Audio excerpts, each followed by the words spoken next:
పూర్వకాలంలో వృత్తులను బట్టి మనుషులందరినీ ఇలా 4 కులాలుగా విభజించారు. ఇందులో కండబలం ఉన్న రెండోవాడు, బుద్ధి బలం ఉన్న మొదటివాణ్ణి, ఆర్థిక బలం ఉన్న మూడోవాణ్ణి ఆశ్రయించి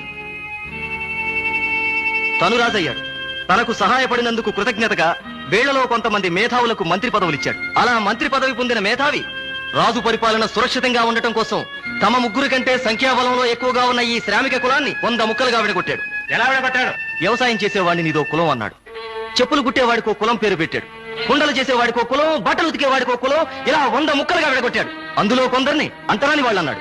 అలా కుల పట్టింపులతో, వర్గ ద్వేషాలతో ఈ శ్రామిక కులం నిత్యం కొట్టుకు చస్తుంటే రాజు హాయిగా పరిపాలన సాగించాడు.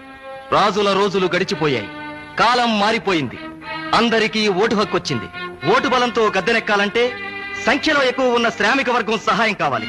అందుకనే శ్రామికులందరికీ సమాన హక్కులు కల్పిస్తాం, నీచమైన కుల వ్యవస్థను రద్దు చేస్తాం, అంటరానితనాన్ని రూపుమాపుతాం అని వాగ్దానాలు చేసి ఓట్లు సంపాదించి గద్దెనెక్కారు. చేసిన వాగ్దానాలు చెల్లించలేకపోయారు. మళ్లీ ఓటు అవసరం వచ్చింది. వాగ్దానాలతో తమని నమ్మరని తెలుసుకున్న నాయకులు అసంతృప్తితో ఉన్న అట్టడుగు వర్గాన్ని సంతృప్తి పరచడానికి 4 మెతుకులు విసిరారు. దానికే ముచ్చటగా రిజర్వేషన్ అని పేరు పెట్టారు.